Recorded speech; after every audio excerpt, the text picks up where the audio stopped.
एक जंगल के बाहर एक बड़ा पुराना महल था। महल के अंदर एक जादूगरनी रहा करती थी। जादूगरनी बूढ़ी और बहुत शैतान थी। उसके पास एक चील रहता था जिसका वो पाँव बांध कर रखती थी। एक दिन वो चील उड़ता हुआ जंगल में आ गया और जंगल में बाकी पंछियों को उड़ता देख बहुत खुश हुआ। इन सब की जिंदगी कितनी अच्छी है जो ये अपनी मर्जी से कहीं भी उड़ सकते हैं और कितने खुश भी हैं। ये देखकर चील की आंखों में आंसू आ जाते हैं और वो जोर जोर से रोने लगता है। चील के गिरते हुए आंसू नीचे जंगल में सो रही नागिन लतिका पे गिरते हैं। लतिका चौंक कर उठती है। अरे, ये पानी कहाँ से गिर रहा है? पूरी नींद खराब कर दी। लतिका ऊपर देखती है, उसे आसमान में एक चील उड़ता दिखाई देता है जो रो रहा था। अरे, ये चील तो बहुत रो रहा है। पर ये रो क्यों रहा है? शायद ये भूखा होगा इसलिए। पर चील और सांप की तो हमेशा की दुश्मनी है। कहीं इसने मेरा ही नाश्ता कर लिया तो? लतिका अनदेखा कर चली जाती है और चील भी वापस महल में चला जाता है। जैसे ही चील महल की दीवार पर बैठता है, जादूगरनी उसे उसके पाँव में बांध धागे से खींच लेती है और थोड़ा सा धागा तोड़कर पिंजरे में कैद कर देती है। बेचारा चील रुआंसा होकर फिर से अगली सुबह का इंतजार करता है। अगले दिन भी चील आसमान में उड़ने लगता है और बाकी पक्षियों को और जानवरों को खेलता देख फिर से रोने लगता है। इस बार भी आंसू फिर से लतिका के ऊपर आकर गिरता है और उस दिन चील की रोने की आवाज भी बहुत तेज आ रही थी। ये देख लतिका बहुत परेशान हो जाती है। आखिर ये चील इतना क्यों रोता है? कोई तो बड़ी बात होगी। मुझे इससे पूछना चाहिए। लतिका चील के नीचे खड़ी होकर आवाज लगाती है। लतिका नागिन वस्त्रों में रहती है। अरे चील, मैं तुम्हें इतने समय से देख रही हूँ। तुम बस एक जगह रुककर रोते क्यों हो? क्या तकलीफ है तुम्हें?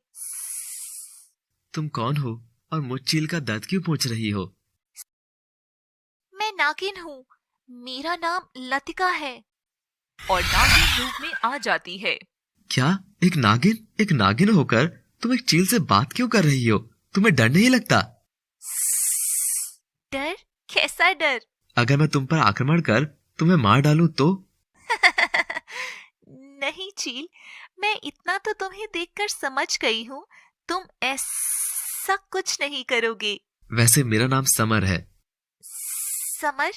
इतना अच्छा नाम और एक चील का? दरअसल मेरे नाम के साथ मेरे बहुत से राज जुड़े हुए हैं। दोनों एक दूसरे से बात कर रहे थे कि तभी शाम हो जाती है और लतिका, मुझे जाना होगा। पर तुम कुछ बता रहे थे। मुझे जाना है वरना वो मुझे मार डालेगी। वो कौन?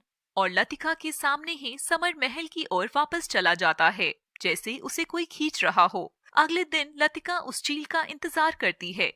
आज मैं उस समर से सारी बात पूछूंगी कि आखिर वो इतना परेशान क्यों है।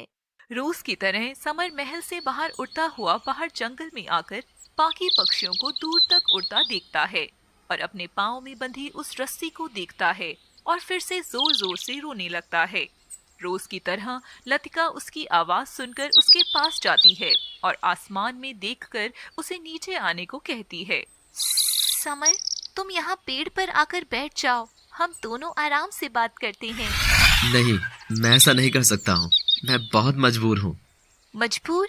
कैसा मजबूर? क्या हुआ मुझे बताओ। अब तो हम अच्छे दोस्त बन गए हैं। समर लतिका को अपने पाँव पर बंधी रस्सी दिखाता है। ये क्या है तुम्हारे पाँव पर? ये रस्सी कैसी? तुम नीचे आओ, मैं इससे खोल देती हूँ। नहीं, ये कोई ऐसी वैसी रस्सी नहीं है। अगर ये मेरे पाँव से खुल गई तो वो मुझे मार डालेगी। कौन तुम्हें मार डालेगी समर? लतिका, मुझे एक जादूगरनी ने अपने महल में कैद कर रखा है। कैद? पर वो क्यों? ये जो मेरे पाँव में तुम रस्सी देख रही हो, ये कोई साधारण रस्सी नहीं है। ये रस्सी मेरे जीवन और मौत की रस्सी है। लतिका आश्चर्य से सब सुन रही थी। जादूगरनी की इस रस्सी की लंबाई जिस दिन खत्म हो जाएगी वो मुझे मार डालेगी। तुम्हें पता है लतिका, मैं रोता क्यों हूँ? आसपास उड़ते इन पक्षियों को देखकर रोता हूँ कि ये जंगल के उस पार भी उड़ सकते हैं, पर मैं तो सिर्फ जितनी लंबी ये रस्सी है उतना ही दूर उड़ सकता हूँ। और फिर रोने लगता है। समर, तुम रोना बंद करो और मुझे पूरी बात बताओ। मैं रोज महल से बाहर आता हूँ और जब महल में वापस जाता हूँ तो जादूगरनी मेरे पाँव पर बंधी इस रस्सी में से मेरे पंख जितनी रस्सी काट कर छोटी कर देती है। पर वो ऐसा क्यों करती है? ताकि वो मुझे तड़पा सके और मैं उसे जवान कर सकूं। जिस दिन रस्सी की लंबाई सिर्फ मेरे एक पंख जितनी बचेगी, उस दिन वो मुझे मार कर मेरा खून पी जाएगी। समर, मैं एक नागिन हूँ। मैं जादू से तुम्हारी रस्सी खोल सकती हूँ, फिर तुम उड़कर कहीं दूर चले जाना। इतना आसान नहीं है लतिका, मैं कोई मामूली चील नहीं हूँ। लतिका सारी बातें ध्यान से सुन रही थी, आंखें बड़ी करते हुए। मेरा नाम समर है। मेरे बाबा पड़ोस के राज्य के राजा हैं और मैं उनका छोटा बेटा हूँ। मेरी सुंदरता और कुशलता के चर्चे हर राज्य और हर गांव में होते थे और धीरे धीरे मेरे लिए शादी के ढेर सारे प्रस्ताव आने लगे। क्या तुम इंसान हो? तो फिर ये चील रूप में कैसे? ये बात बहुत साल पहले की है। एक दिन महल में मुझसे शादी करने के लिए एक लड़की आई, जो असल में लड़की नहीं, कोई कुबड़ी सी बुढ़िया थी जिसने घूंघट किया हुआ था। सबने उसे देखकर बहुत मजाक बनाया। बुढ़िया, तू मेरे सुंदर बेटे से शादी करना चाहती है? तेरी इतनी हिम्मत? चली जा यहाँ से, वरना मैं तेरा सर कलम करवा दूंगा। घमंड नहीं राजा, तुझे अपने बेटे की सुंदरता का इतना घमंड है ना? मैं शाप देती हूँ कि जिस सुंदरता का इसे घमंड है, मैं वो छीन लूंगी। हाँ। ये सुनते ही सभी डर जाते हैं और बुढ़िया से माफी मांगते हैं, पर बुढ़िया गुस्से से महल से बाहर चली जाती है। महाराज, कहीं ये हमारे समर को तो कुछ नहीं करेगी? नहीं, मैं समर को कुछ नहीं होने दूंगा। और एक दिन जब मैं इस जंगल से गुजर रहा था तो मैंने सामने एक लड़की को पेड़ के पास बेहोश पड़े देखा। मुझे उस पर दया आ गई और मैं उसकी मदद करने चला गया। फिर आगे क्या हुआ? मैंने उस लड़की को सीधा किया और उसे हिलाकर पूछा, कौन हो तुम? क्या हुआ तुम्हें? लड़की कुछ होश में आने लगी। मैंने नदी से पानी लाकर उसके चेहरे पर डाला और वो होश में आ गई। कौन हो तुम और तुम यहाँ कैसे पड़ी हो? मेरा नाम संगीता है। वो मैं थोड़ी देर पहले यहाँ से गुजर रही थी तो मुझे पेड़ के पास एक बुढ़िया नजर आई। बुढ़िया? कौन बुढ़िया? वो बुढ़िया कुबड़ी और बहुत भद्दी सी दिखती थी। उसने मुझे खाने को एक सेब दिया। मैं बहुत भूखी थी तो मैंने सेब लेकर खा लिया और जैसे ही वो सेब खाया तो मुझे चक्कर आने लगी और मैं बेहोश हो गई। जरूर ये वही पागल बुढ़िया होगी जो मेरे महल में आई थी। महल? क्या तुम राजकुमार हो? हाँ, मैं एक राजकुमार हूँ और मुझसे शादी करने का प्रस्ताव लेकर वो पागल बुढ़िया मेरे पास आई थी। बेचारी बुढ़िया, तुम तो कितने सुंदर हो। मैं भी राजकुमारी हूँ। मेरा महल जंगल के बाहर ही है। तुम चाहो तो वहाँ चलकर आराम कर सकते हो। समर और संगीता एक दूसरे की आंखों में देखते हैं और समर उसके साथ चला जाता है। समर महल में प्रवेश करता है और देखता है कि संगीता का महल समर के महल से भी विशाल था।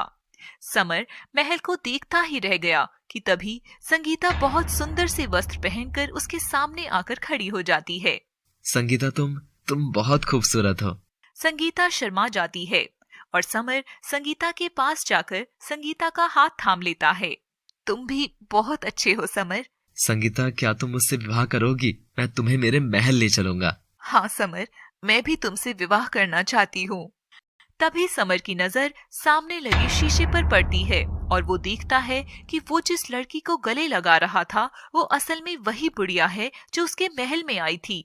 ये देखते ही समर संगीता को जोर से धक्का देता है। कौन हो तुम? दूर हटो मुझसे। तू तो फंस ही गया इस माया के जाल में। और संगीता बुढ़िया के रूप में आ जाती है और समर देखता है कि पूरा महल खंडर में बदल जाता है और सामने खड़ी बुढ़िया बहुत बड़ी बन जाती है। समर बहुत डर जाता है। मुझे जाने दो, मुझे माफ कर दो। तुझे क्या लगा था मैं कोई ऐसी ही बुढ़िया हूँ? मैं एक बहुत बड़ी जादूगरनी हूँ और अब तुम्हें पता चलेगा कि मेरा शाप का असर तुम पर कैसे पड़ेगा। समर जादूगरनी के आगे हाथ जोड़ने लगता है और जादूगरनी एक छड़ी घुमाकर उसे चील में बदल देती है और समर चील बनकर इधर उधर उड़ने लग जाता है। अब से तुम मेरे गुलाम होंगे। और उसके पाँव में एक रस्सी बांध देती है। ये जो रस्सी तुम्हारे पाँव में बंधी है, मैं रोज इसे तुम्हारी पंख जितना काटूंगी और जिस दिन ये पूरी कट जाएगी उस दिन मैं तुमसे विवाह करके तुम्हें मार दूंगी और तुम्हारे खून को पीकर जवान बन जाऊंगी। और तब से मैं यहीं उड़ रहा हूँ लतिका। वो जादूगरनी रोज मेरी रस्सी काट रही है और एक दिन वो मुझे मार देगी। लतिका समर की बात सुनकर रोने लग जाती है और चील भी रोता हुआ महल की ओर चला जाता है और लतिका भी वापस चली जाती है। लतिका घर जाने पर पूरी रात समर के बारे में सोच रही थी और समर भी रुआसा बस लतिका के बारे में ही सोच रहा था कि तभी जादूगरनी आकर समर के पाँव में बंधी रस्सी को उसके पंख से नापकर काट देती है। अगले दिन लतिका समर से मिलने जंगल की ओर जाती है। समर भी महल से उड़ता हुआ बाहर आता है और देखता है कि अब वो कम दूरी पर ही उड़ पा रहा था। तभी लतिका समर को आवाज लगाती है, समर, ओ समर, कहाँ हो तुम? इधर देखो लतिका, मैं पेड़ के पीछे हूँ। पेड़ के पीछे क्यों? आज तुम वहाँ क्या कर रहे हो? समर लतिका को अपनी रस्सी दिखाते हुए बताता है। लतिका, जादूगरनी अब रोज मेरी रस्सी को छोटा कर रही है और जल्दी ही वो मुझे मार कर मेरी जवानी ले लेगी। नहीं नहीं समर, ऐसा कुछ नहीं होगा, मैं तुम्हें कुछ नहीं होने दूंगी। और लतिका जोश में आकर अपनी आंखों से तेज लाल रोशनी निकालकर समर के पाँव में बंधी रस्सी पर फेंकती है और रस्सी जलकर अलग हो जाती है और समर अपने पंख फड़फड़ाता हुआ नीचे लतिका के पास आकर गिरता है। लतिका समर को उठाती है और सीने से लगा लेती है। पर तुमने ऐसा क्यों किया लतिका? ऐसा करने से वो दुष्ट जादूगरनी तुम्हें भी मार सकती है। मुझे तुमसे प्यार हो गया है समर। एक नागिन का चील से प्यार करना ठीक तो नहीं है, पर फिर भी मैं तुमसे प्यार करने लगी हूँ और तुम्हें कभी भी कुछ नहीं होने दूंगी। क्या? वो लतिका, मुझे भी तुमसे कुछ कहना है। कि तभी समर हवा में उड़ जाता है और उसके पंख जोर से हिलने लगते हैं। ये क्या हो रहा है तुम्हें समर? तुम ठीक तो हो? और देखते ही देखते समर का आकार पहले से छोटा हो जाता है और उसके पाँव में वही रस्सी फिर से आ जाती है। मैंने कहा था ना लतिका, वो जादूगरनी मुझे आजाद नहीं होने देगी। तभी पास में जादूगरनी की परछाई आकर जोर से हंसने लगती है। तुझे क्या लगा था कि तू मेरी कैद से इतनी आसानी से छूट जाएगा? यहाँ से मैं तुझे कभी नहीं जाने दूंगी। और जादूगरनी गायब हो जाती है। समर, क्या तुम भी मुझसे प्यार करते हो? मगर शाम होते ही समर अपने महल के अंदर जाने लगता है। मैं तुम्हें कल जवाब दूंगा लतिका। लतिका उदास होकर घर चली जाती है, पर उसे रात भर नींद नहीं आती और अगले दिन वो समर के जवाब के लिए जंगल में जाती है और समर के आने का इंतजार करती है। मगर उस दिन समर नहीं आता। लतिका को बहुत चिंता होती है और अगले दिन भी वो वहां जाकर समर का इंतजार करती है, पर समर उस दिन भी नहीं आता। समर, तुम 2 दिन से कहाँ हो? कहीं उस जादूगरनी ने तो तुम्हें कुछ नहीं कर दिया? तुम चिंता मत करो समर, मैं तुम्हें बचा लूंगी। और लतिका नागिन रूप में जादूगरनी के महल की ओर चली जाती है। लतिका देखती है कि महल के बाहर 2 बड़े शतुरमुर्ग खड़े हैं और महल की सभी खिड़कियों पर बहुत सारे पक्षी बैठे हुए थे। ये क्या है? इतने सारे पक्षी इस जादूगरनी के महल पर क्या कर रहे हैं? और नागिन अपने सांप रूप में आकर महल के नीचे से अंदर चली जाती है और थोड़ी दूर चलकर देखती है कि दोनों शतुरमुर्ग नागिन के सामने खड़े होते हैं। ए नागिन, तुम यहाँ क्या कर रही हो? अगर जादूगरनी ने तुम्हें देख लिया तो वो तुम्हें भी किसी पक्षी में बदल देगी। चली जाओ यहाँ से। तभी नागिन रूप से वो लतिका बन जाती है और दोनों शतुरमुर्ग से कहती है, मैं यहाँ उस चील की तलाश में आई हूँ जिसको इस जादूगरनी ने कैद कर रखा है। समर नाम है उसका। क्या आप राजकुमार को बचाने आई हैं? अगर हमने आपकी मदद की तो वो जादूगरनी हमें भी मार डालेगी। वास्तव में हम दोनों शुतुरमुर्ग नहीं, इंसान ही थे। कुछ साल पहले हम इस महल में चोरी करने आए थे। महल खाली देखकर हमने इसे लूटने का सोचा कि तभी समर और एक खूबसूरत लड़की महल में आए थे, और देखते ही देखते ये महल खंडर बन गया और वो सुंदर लड़की एक बूढ़ी जादूगरनी में बदल गई थी। फिर उसने राजकुमार को हमारी नजरों के सामने ही चील में बदल दिया, और ये देखकर हम दोनों डर के मारे भागने लगे। तो हमें जादूगरनी ने देख लिया और हमें शुतुरमुर्ग में बदलकर महल का चौकीदार बना दिया और भागने पर मार डालने की धमकी दी। इस जादूगरनी को सबक सिखाना ही होगा। मुझे बताओ समर कहाँ है? जादूगरनी ने समर को 2 दिन से अंधेरे कमरे में बंद कर रखा है। अगर तुम्हें उसे बचाना है तो आज रात से पहले ही बचाना होगा। जादूगरनी अभी जंगल में कुछ जड़ी बूटियां लेने गई है और आज रात को पूनम के चांद के सामने उन जड़ी बूटियों के पानी में समर को पकाकर खा जाएगी और फिर उसकी जवानी ले लेगी। और ये ऐसा बहुत से लोगों के साथ पहले भी कर चुकी है। मगर किनके साथ? शुतुरमुर्ग एक कमरे की ओर इशारा करते हैं। तुम्हें बाकी सवालों के जवाब उस कमरे में मिलेंगे, मगर जो करना है जल्दी करना होगा। लतिका भागकर उस कमरे में जाती है और देखती है सामने बहुत से पक्षियों के पंख और हड्डियां पड़ी रहती हैं।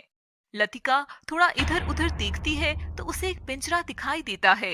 पिंजरे में उसे 2 तोते और 3 कबूतर नजर आते हैं। लतिका उनके पास जाती है और समर के बारे में पूछती है। तो तुम ही हो वो जिसने राजकुमार के पाँव की रस्सी काट डाली थी? जादूगरनी इस बात से बहुत गुस्सा हुई थी और फिर समर को बहुत मारा और अंधेरे कमरे में बंद कर दिया।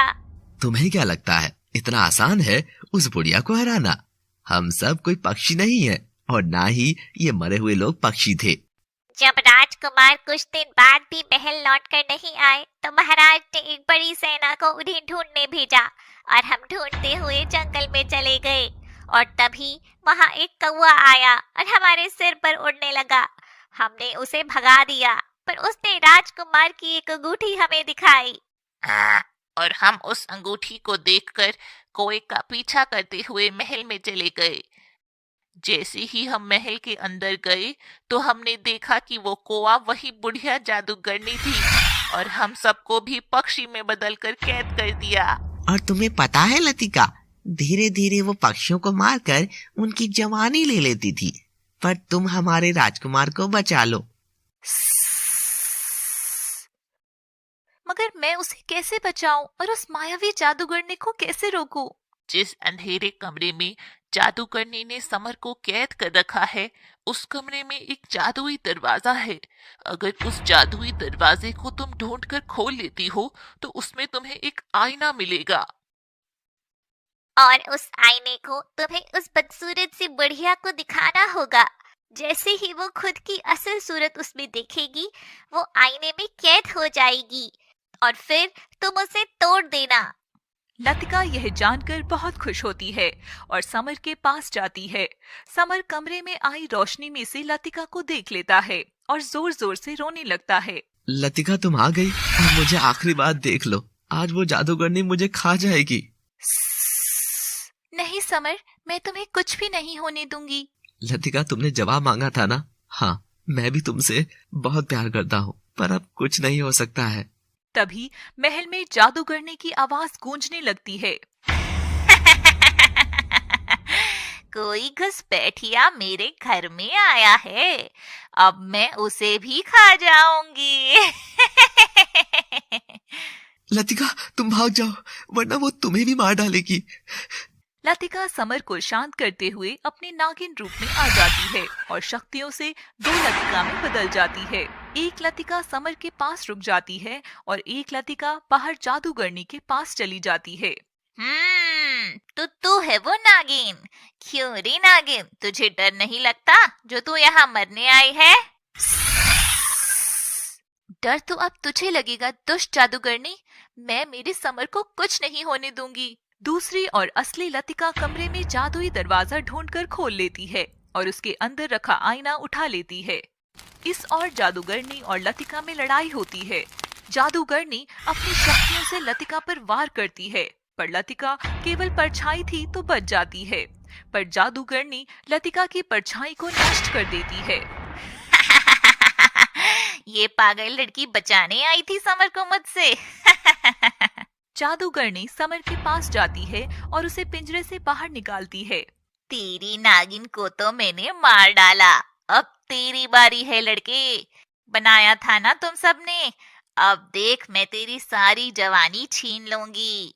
बहुत हो गया बुढ़िया, अब मेरी लतिका तेरा खेल खत्म कर देगी। और तभी लतिका जादूगरनी के सामने वो आईना ले आती है और उसमें जादूगरनी का असली चेहरा उसे दिखाती है, जिसे देख जादूगरनी बहुत डर जाती है। नहीं नहीं, ये क्या किया तूने लड़की? और जादूगरनी आईने में समा जाती है। जैसे ही वो शीशे में कैद होती है, लतिका उस आईने को उठाकर महल से नीचे फेंक देती है और वो टूट जाता है। आईने के टूटते ही जादूगरनी का श्राप भी टूट जाता है और समर चील से सुंदर मानव रूप में आ जाता है और बाकी पक्षी भी इंसानी रूप में बदल जाते हैं। तुमने मुझे बचा ही लिया लतिका, मैं तुमसे बहुत प्यार करता हूँ। मैं भी तुमसे प्रेम करती हूँ समर। लतिका आओ अपने घर चलें। दोनों एक दूसरे के गले लगते हैं और सभी समर के महल चले जाते हैं। लतिका और समर खुशी खुशी रहने लगते हैं।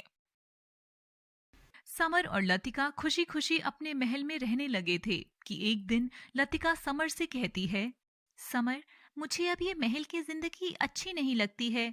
क्यों, क्या हुआ लतिका, क्या तुम्हें किसी चीज की कमी है? नहीं समर, शायद तुम भूल गए हो, मैं एक इच्छाधारी नागिन हूँ।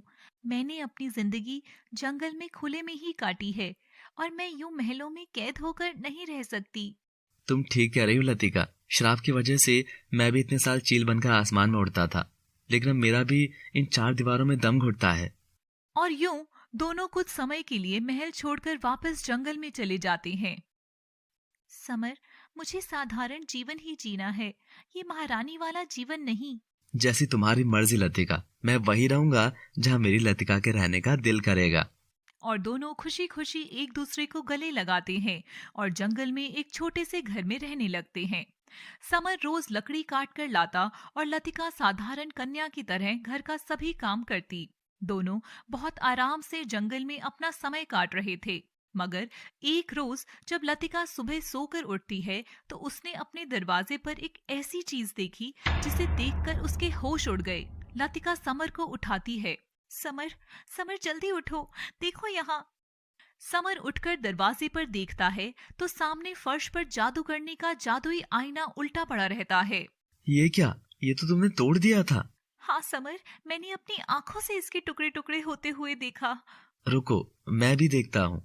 नहीं समर, रुको, इसे हाथ मत लगाना। भूलो मत उस चुड़ैल जादूगरनी ने तुम्हारे साथ क्या किया था। और लतिका अपनी आंखों की रोशनी जलाकर उस आईने को जला देती है। जैसे ही वो आईना जलता है वो हवा में उड़ने लगता है और उसमें लतिका और समर जो देखते हैं उसे देखकर उनके होश उड़ जाते हैं।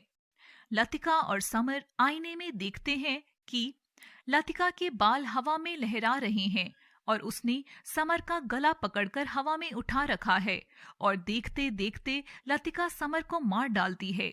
और लतिका का चेहरा बहुत डरावना था, लाल आंखें, और वो यूं हंस रही थी मानो उसने कोई बदला पूरा कर लिया हो। तभी वो आईना बोल पड़ा, हा हा हा हा हा हा हा हा हा हा हा हा। यही सच है बेवकूफ लड़के, ये नागिन तुझे नहीं छोड़ेगी। हा हा हा हा। और गायब हो जाता है। यह देखने के बाद घर के अंदर जाते हैं। लतिका बहुत डरी होती है। समर, मैं तुम्हें कभी भी चोट नहीं पहुंचा सकती। मैं जानता हूँ लतिका, मुझे ऐसा लगता है कि किसी की चाल है हम दोनों के खिलाफ। मुझे पता है कि तुम मुझसे बहुत प्रेम करती हो लतिका। यह सब पेड़ के पीछे छिपकर कोई देख रहा था, जिसके काले घने बाल इतने बड़े थे कि नीचे जमीन को छू रहे थे। मगर लतिका ने तो अपने हाथ से वह जादू आईना महल से गिराकर उस जादू करने का अंत कर दिया था। तो आखिर वह कौन थी? अब लतिका और समर दोनों कुछ परेशान रहने लगे। आखिर उस आईने में दिखाई उस दृश्य का मतलब क्या था? मैं मेरे समर को कैसे मार सकती हूँ? मुझे अब जल्दी से इस रहस्य को सुलझाना है, नहीं तो मैं मेरे समर को खो दूंगी। अगले दिन समर और लतिका कमरे में सो रहे थे कि तभी लतिका को अपने बगल में कुछ अजीब सा महसूस होता है और वह करवट लेकर देखती है तो उसके बगल में वही आईना रखा होता है। वह पास में सो रहे समर को आवाज लगाती है, समर। मगर आईने में से एक बड़ा सा हाथ बाहर आकर लतिका का मुंह दबा देता है और लतिका आईने में जो देखती है वह उसको डरा देता है। लतिका देखती है समर लकड़ियां काट रहा था कि लकड़ियों के पीछे समर ने लतिका के हाथ पांव बांध कर रखा हुआ था और तेज धार वाली कुल्हाड़ी लतिका की ओर ले जा रहा था और उसके टुकड़े टुकड़े कर उसे मार देता है। तभी आईने में से एक बार फिर आवाज आती है, हा हा हा हा हा हा, तो यही था तेरा प्यार बेवकूफ नागिन। इसने तो अपना शाप मुक्त कराने के लिए तुझसे प्यार का नाटक किया और अब तूने उसे उसकी ऐश की जिंदगी छीन ली तो वो तुझे मार डालेगा। हा हा हा हा हा हा। हंसते हुए आईना गायब हो जाता है। यह देख लतिका की चीख निकल पड़ती है और समर भी उठ जाता है। लतिका समर को पूरी बात बताती है। समर, आखिर ये सब क्या हो रहा है और हम दोनों एक दूसरे की जान क्यों लेना चाह रही है? कहीं वो जादू करनी तो नहीं? नहीं, ऐसा नहीं हो सकता और उस मनहूस का नाम मत लो मेरे सामने। खैर तुम फिक्र मत करो लतिका, भोलेनाथ सब देख लेंगे। और यह सब पेड़ के पीछे छुपकर वही औरत सुन रही थी। अब धीरे धीरे समर और लतिका को एक दूसरे से डर लगने लगा था और दोनों एक दूसरे से दूर होने लगे थे। एक रोज लतिका ने अपने घर की छत के ऊपर एक कौवा उड़ता देखा जो बहुत जोर से काव काव कर रहा था। ये क्या, आज यह कौवा हमारे घर के बाहर बोल रहा है? यह तो कुछ अनहोनी होने का संकेत है। और कुएं पर पानी लेने चली जाती है। लतिका जैसे ही कुएं में बाल्टी डालने के लिए झुकती है, वो पानी में समर की परछाई देखती है कि समर दोनों हाथों को फैलाए लतिका को कुएं में धकेल देता है और जैसे ही लतिका गिरती है तुरंत नागिन रूप ले लेती है और पानी में तैरने लगती है। फिर रस्सी की मदद से बाहर आ जाती है। समर, तुम पागल हो गए हो? ये तुम क्या कर रहे थे? हाँ, मैं तुम्हें मारना चाहता हूँ। मैं तंग आ गया हूँ एक नागिन के साथ। मैं जानता हूँ कि किसी दिन तुम मुझे मार डालोगी, उससे पहले मैं ही तुम्हें मार दूंगा। और दोनों में लड़ाई होती है। मगर लतिका एक नागिन थी और समर एक साधारण लड़का, तो वो लतिका से हार कर वहां से घने जंगल की ओर भाग जाता है। दूसरी ओर जंगल में समर लकड़ियां काट रहा था और देखता है कि लतिका आकर समर के ऊपर पास पड़ी लकड़ियों को उठाकर फेंकने लगती है और समर दर्द से चिल्लाने लगा और डांट कर लतिका को वहां से भगा देता है। फिर शाम को लतिका और समर घर में मिलते हैं।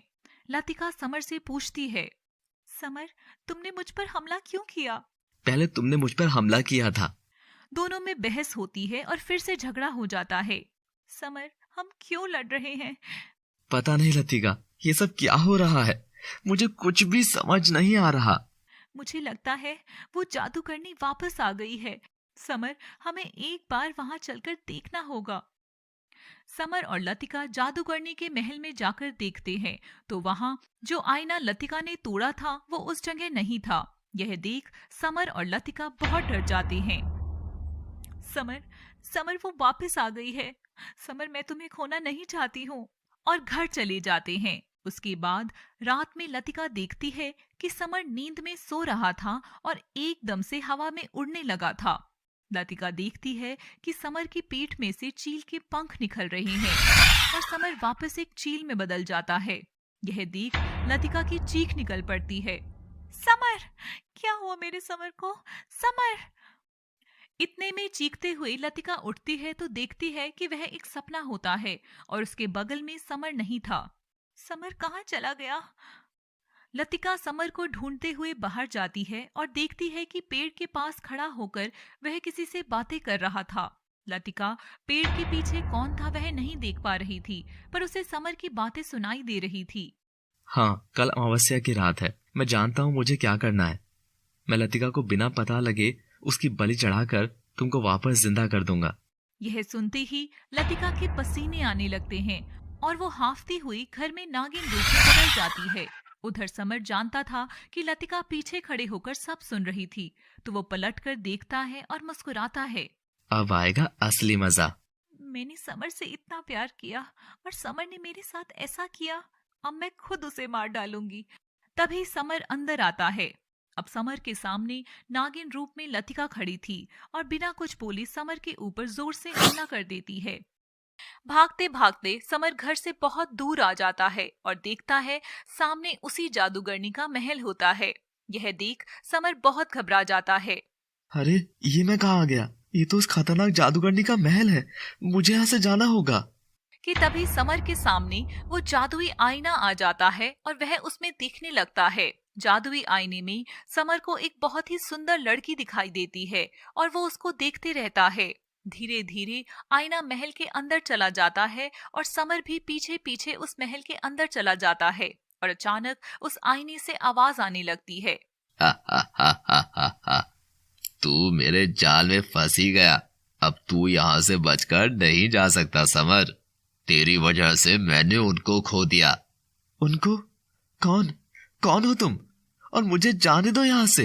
आईने में से एक बहुत सुंदर सी लड़की बाहर आती है। मेरा नाम नलिनी है। मैं उसी जादूगरनी की बेटी हूँ जिसको तूने और उस नागिन ने मिलकर मार डाला था। नहीं, मुझे जाने दो यहाँ से। वो पहले मुझे उसने बंदी बनाया था और लतिका ने तो सिर्फ मुझे बचाया था। मेरी माँ ने तो बस तुमसे शादी करने की इच्छा जताई थी और वो खुद के लिए नहीं, मेरे लिए तुम्हारा रिश्ता मांगने आई थी। पर तुमने उनकी बात सुने बिना ही उनको बेइज्जत करके अपने महल से बाहर निकाल दिया। तब माँ ने मुझे कुछ सालों के लिए जादू सीखने के लिए जादू की नगरी में भेज दिया था। क्या? तुम्हारा हाथ? पर वो तो बोली कि मुझसे विवाह कर मेरी जवानी ले लेंगी। हाँ मूर्ख लड़के, वो तुझसे बदला लेने के लिए ऐसा करने वाली थी और जब मैं लौट कर आई तो तुम दोनों मेरी माँ को मार चुके थे। तो फिर वो आईना, वो यहाँ कैसे? वो तो छत से गिरकर टूट गया था ना। कितने भोले हो तुम। यह वो आईना नहीं है, यह मेरा जादुई आईना है जिसे मेरी माँ ने मुझे तोहफे में दिया था और बताया था कि इस आईने से मैं हमेशा उनसे बात कर सकती हूँ।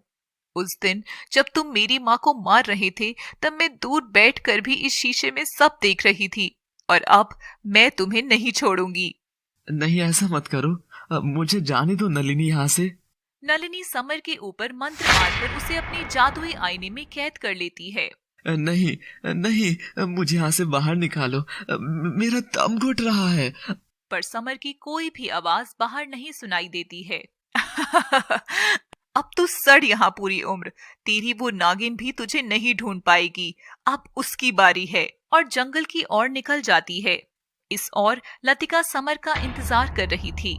शाम हो गई, समर अभी तक घर नहीं लौट कर आया। ये मैंने क्या कर दिया आज? मैं मेरी ही समर को मारने वाली थी। हे शिव शंभू, ये क्या हो रहा है हमारे साथ? जरूर कोई बुरी शक्ति हम दोनों के बीच दरार ला रही है। कहीं वो बूढ़ी जादूगरनी तो वापस नहीं आ गई? और तभी समर दरवाजे पर आता है। लतिका, मुझे माफ कर दो। नहीं समर, मुझे माफ कर दो। मुझे तुम पर हाथ नहीं उठाना चाहिए था। ये सब उस दुष्ट जादूगरनी का ही किया हुआ है। और लतिका बात करते हुए खिड़की के पास चली जाती है कि तभी समर पास में रखी कुल्हाड़ी उठाकर लतिका के पीछे आता है। पर लतिका समर की परछाई खिड़की के कांच में देख लेती है और तुरंत हवा में गायब हो जाती है। यह देख समर चौंक जाता है। लतिका, कहाँ हो तुम? मैं आज तुम्हें नहीं छोड़ूंगा। तभी लतिका अपने नागिन रूप में समर के पीछे से आकर उसे अपनी पूंछ में लपेटकर बांध देती है। बता कौन है तू? बता, वरना मैं तुझे यही मेरे जहर से मार दूंगी। ये कैसी बातें कर रही हो तुम?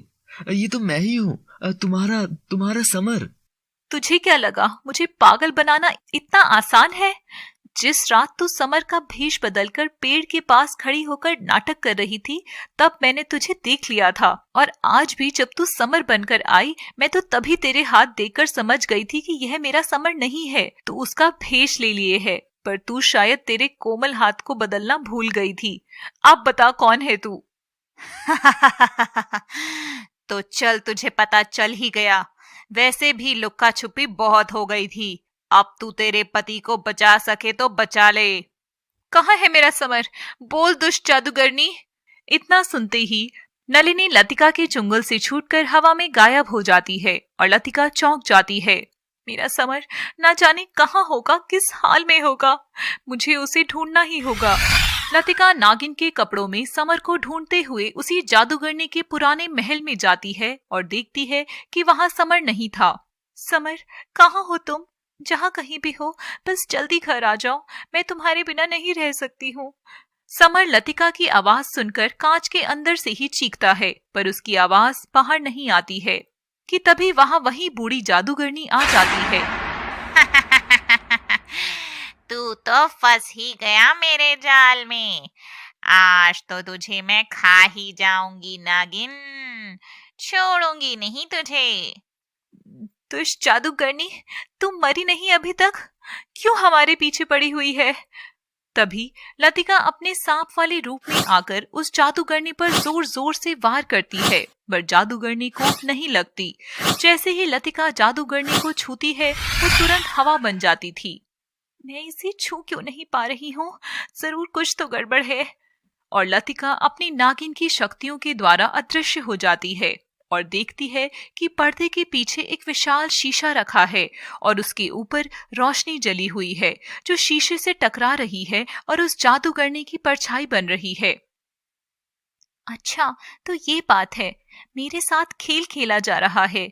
यह तो असली जादूगरनी है ही नहीं। और अपनी पूंछ के वार से पर्दे के पीछे रखे उस शीशे को तोड़ देती है। जैसे ही वो शीशा तोड़ती है, नलिनी की शक्तियां भी कमजोर हो जाती हैं और वह चीख पड़ती है। अच्छा, तो इस पूरे खेल के पीछे कोई और ही था। तभी नलिनी लतिका के सामने आ जाती है और लतिका को पूरी बात बताती है। मेरी माँ ने तुम्हारा क्या बिगाड़ा था नागिन? तुम्हारी माँ एक दुष्ट जादूगरनी थी। उसने ना जाने अपने घमंड की वजह से कितने जानवरों को चोट पहुंचाई है। मुझे तो तेरा खेल तभी समझ जाना चाहिए था जब तो हम दोनों पति पत्नी में लड़ाई करवा रही थी। हाँ, और मैं तेरे समर को तुझसे दूर कर दूंगी। और दोनों की भयंकर लड़ाई होती है। लतिका जैसे ही नलिनी की ओर आक्रमण करती है, नलिनी तुरंत हवा में उड़ जाती है। लतिका को समझ नहीं आ रहा था कि नलिनी का अंत कैसे किया जाए। लतिका दोनों हाथ जोड़कर शिव की आराधना करती है। हे शिव, मुझे रास्ता दिखाइए, मैं अपने समर को कैसे बचाऊं? तभी वहां एक दिव्य शक्ति प्रकट होती है। लतिका, इस जादूगरनी ने तुम्हारे समर को एक जादुई आईने के अंदर कैद कर दिया है। अगर तुम उसे बचाना चाहती हो, तुम्हें नलिनी को समर की जगह भेजना होगा, पर यह कार्य सिर्फ नलिनी की मर्जी से ही होगा। और यह बोलकर वह रोशनी गायब हो जाती है। यह कैसे संभव है कि नलिनी अपनी मर्जी से उस आईने के अंदर चली जाएगी? लतिका कुछ सोचती है और फिर वापस सांप से नागिन भेष में बदलकर नलिनी को ललकारती है। ए दुष्ट जादूगरनी, तू भी तेरी माँ जैसी ही निकली। तुझ में दम है तो समर को छोड़कर मुझसे लड़कर दिखा। लतिका की बात सुनकर नलिनी हंसते हुए उसके सामने आ जाती है। तुझे पता है, तेरी माँ को मैंने यहीं से एक आईने में कैद कर दिया था और तुझे भी ऐसे ही मार डालूंगी। मन तो करता है मैं तुझे शीशे में डालकर ऐसे ही मार डालूं। अगर तुझे लड़ना ही है तो आईने के अंदर लड़ाई कर कर दिखा। जो जीतेगा वही बाहर आएगा और जो हारेगा उसी आईने में कैद रहेगा। नलिनी लतिका की बात मान जाती है और अपना जादुई आईना बाहर ले आती है। लतिका आईने के अंदर समर को कैद देखकर बहुत दुखी होती है। यह लड़ाई तेरी और मेरी है, इसमें समर को बीच में मत ला। हाँ, यह लड़ाई तेरी और मेरी है। इस चूहे को तो मैं तुझे मारने के बाद खा लूंगी। और नलिनी समर को बाहर निकालकर हंसते हुए खुद आईने में चली जाती है। और जैसे ही नलिनी आईने में जाती है, लतिका तुरंत आईने को पर्दे से ढक देती है। मूर्ख जादूगरनी, तू यह भी ना समझ सकी। और आईने को उठाकर महल के नीचे फेंक देती है और आईना नीचे गिरते ही टूट जाता है और उसके साथ नलिनी भी मर जाती है। लतिका और समर एक दूसरे से खुशी खुशी गले लगते हैं और वहां से चले जाते हैं।